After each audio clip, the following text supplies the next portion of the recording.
it again. The last time I got to share with you, June 25th for Pride Sunday, seems so distant, especially given that in that time I've had gender confirmation surgery and have now been recovering for 6.5 weeks. It's been an eventful summer.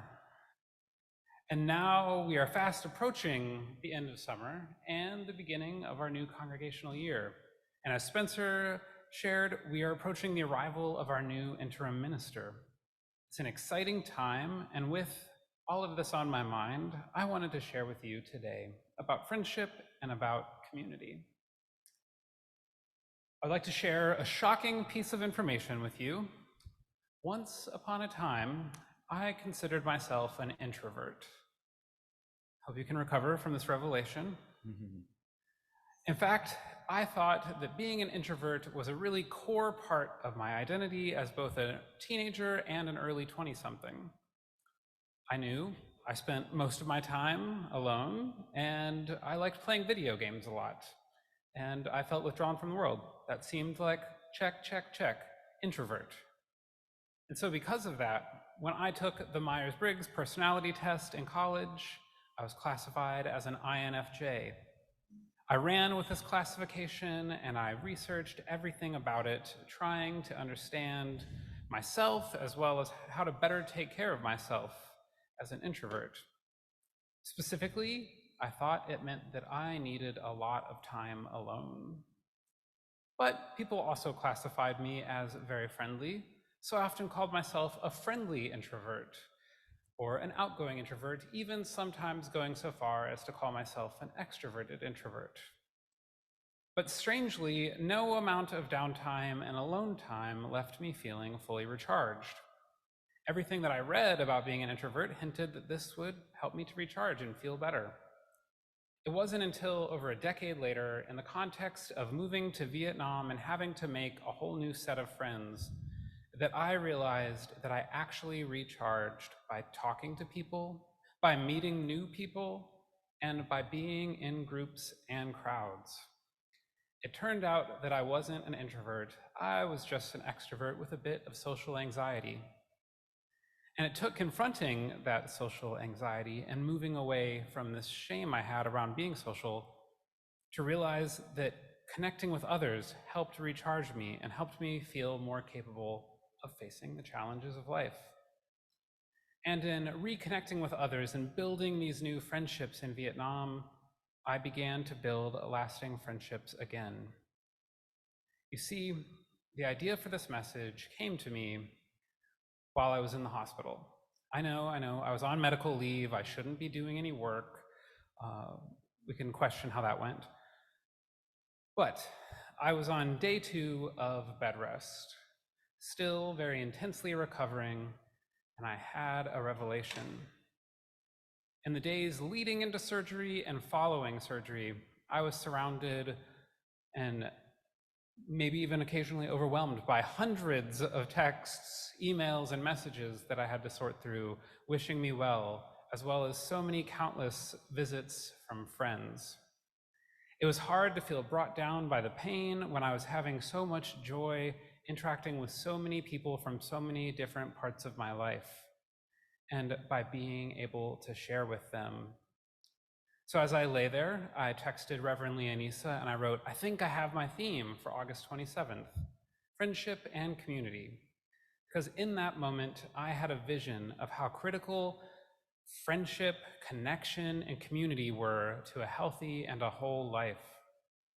I have to imagine that without the constant interaction before and after the surgery, and countless friends checking in on me since, that my recovery process might have been a lot rougher.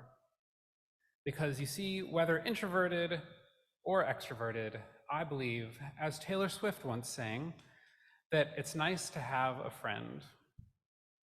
I would even go so far as to say that friendship and community are a necessary part of human existence, and particularly critical for any path towards human liberation. While our modern society may be focused on individualism, our human history is one of growing and of succeeding together. We exist at our best when we exist alongside others. This is why it's deeply meaningful when we find fossil records from both history and prehistory, showing that communities took care of their sick and injured. Communal living is in our DNA. We are our best selves when we have friends and community that provide us with a safe space to exist peacefully, to better understand ourselves, and to grow.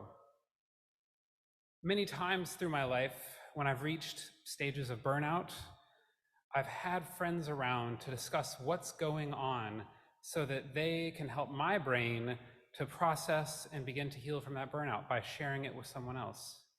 There is something about saying things out loud, sharing our problems out loud, or talking through these challenges that can help our brain to sort through and find potential solutions that it might not find on its own. And we can also offer friends this same space back. And in doing so, we can share wisdom with each other from our past and shared struggles. I think about how important this safe space is because in the last few years since I lived in Vietnam, developing these trusting and caring friendships with multiple people has enabled me to unpack years of bad friendships that had left me thinking that I was in fact a bad friend. I think much of that social anxiety that had developed as an adult stemmed from the hurt of many evangelical Christian friends abandoning me when I came out as trans. That negative response trained my brain into thinking over and over that my authentic self was inherently unworthy of friendship.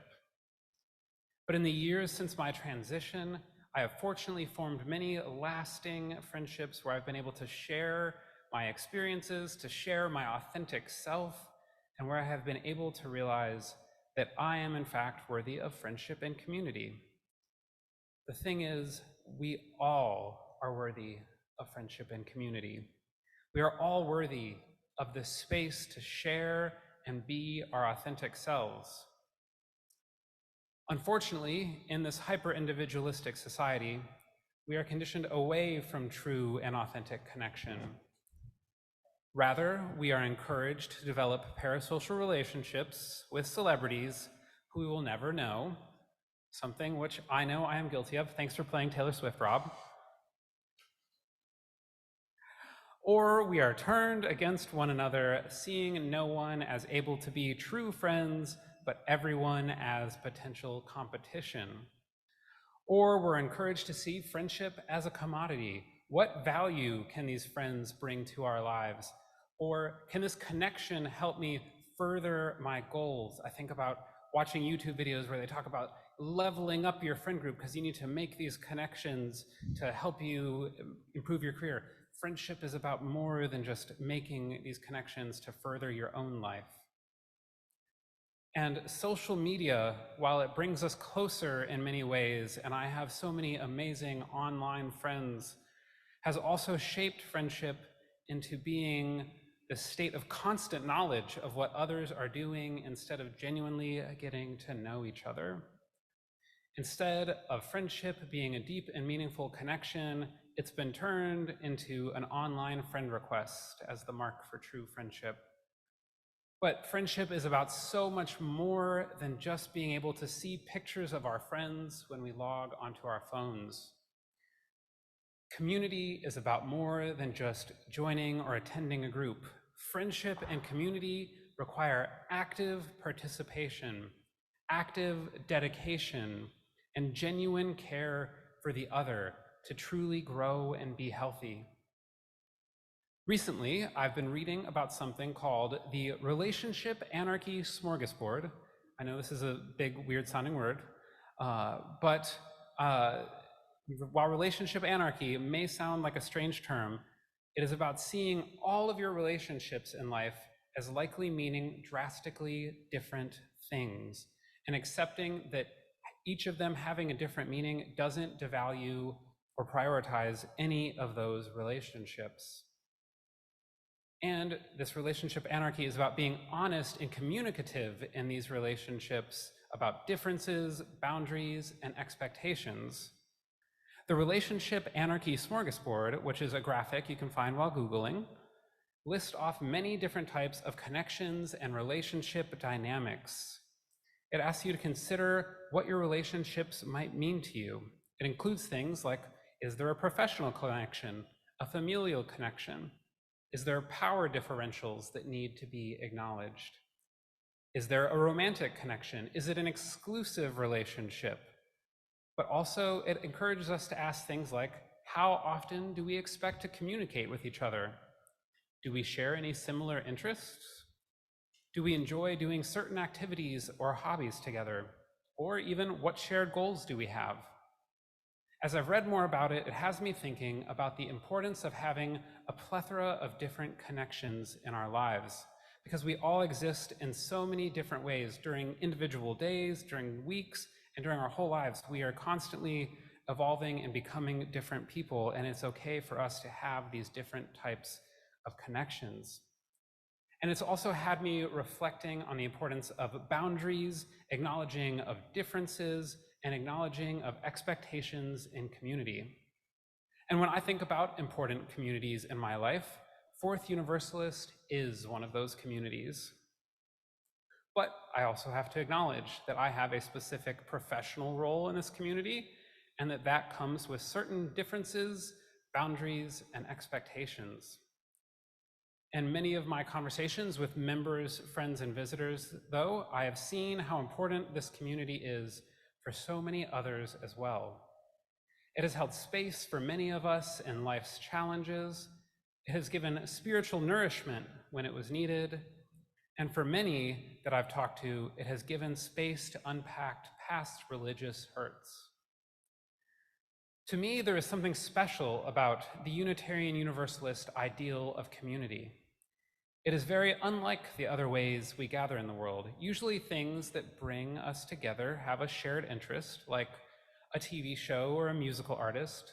Maybe it's politics that bring us together, or specific beliefs in most religious communities, or even maybe doing certain hobbies might bring us together. But in Unitarian Universalism, community isn't necessarily a gathering of like-minded people. In fact, one of the beautiful things about Fourth Universalist and Unitarian Universalism for me is the ability to be in community with people who may think drastically differently than me, believe radically differently than me, or express themselves differently than me. This Unitarian Universalist vision of community, as named in our 8th principle, borrowing the language from Martin Luther King, is a beloved community.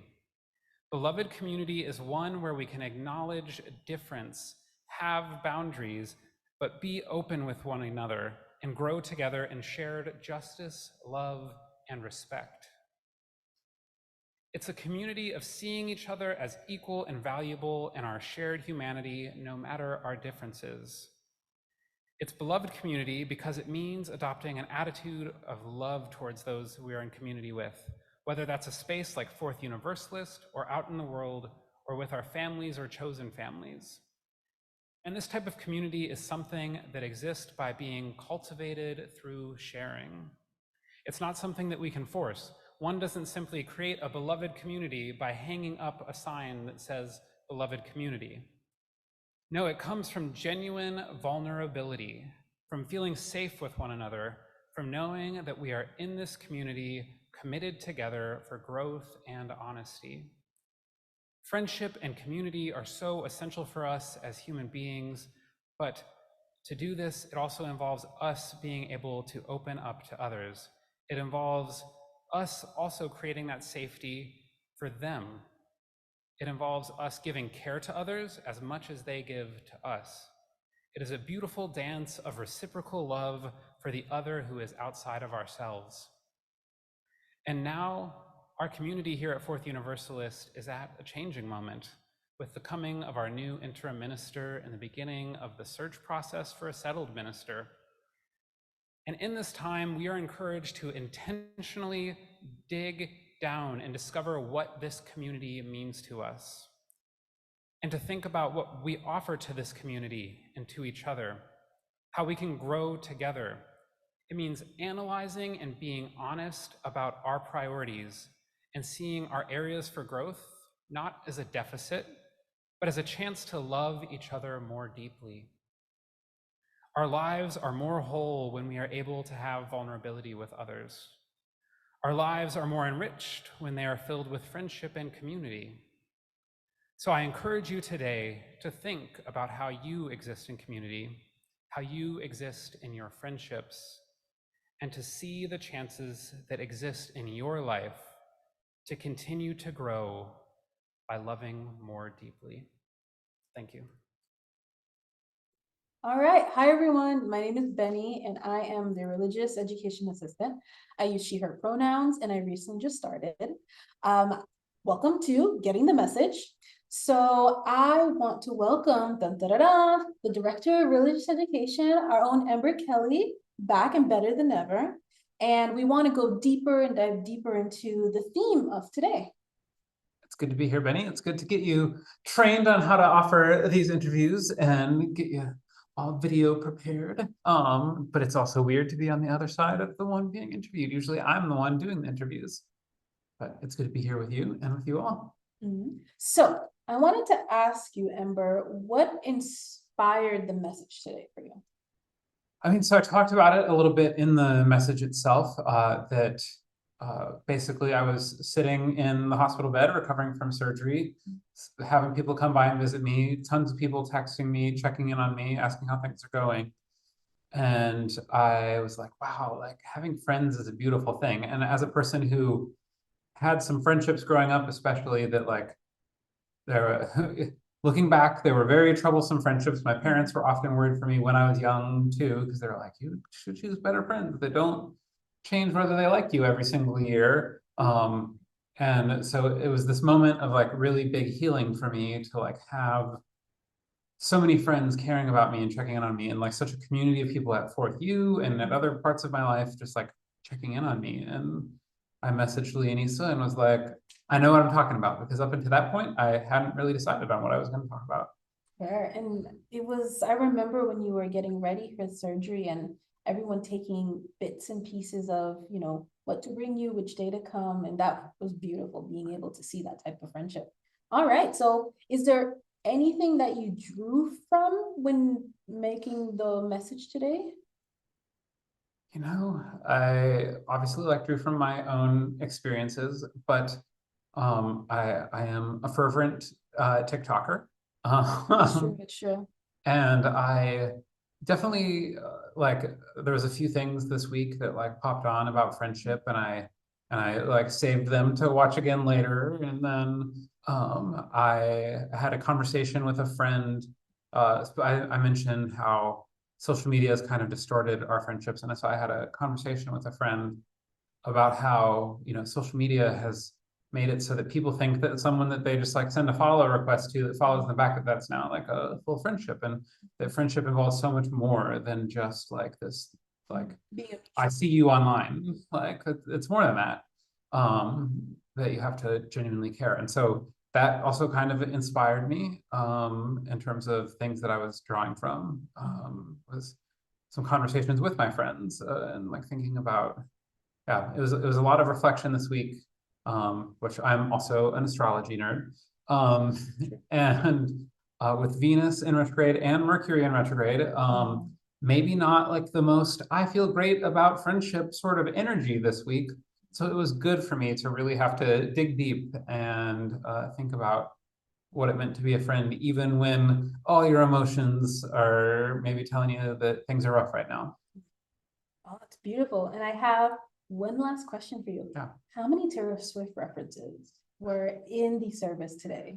Okay, well, so in case you didn't know, about over a year ago, I preached a message entirely about Taylor Swift, and with all of the songs being Taylor Swift lyrics and all of the readings being Taylor Swift lyrics, and have since phased things down. But when we with our amazing musical director, music program director, Rob, he texted me this week and was like, so what Taylor Swift songs we have in?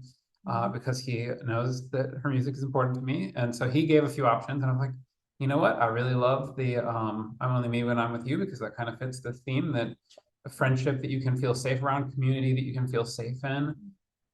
So there's that. It's nice to have a friend was a Taylor Swift reference. I fit one in during the sound check. You did. That was not Anybody in the who's- service.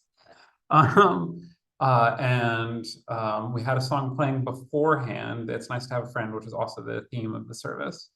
So I tried to keep my parasocial relationship to a minimum, since I call out my own self in the message for my, recognizing that obsessing over a celebrity is not the same thing as friendship. If anybody got all of the bingo cards right, the bingo stamps right for Taylor Swift, you win. A hug. Yes, Yeah. a hug. Perfect. All right. Thank you again so much for being here, Ember, and for sharing a wonderful message about friendship. And thank you for your first time, Benny. Woo!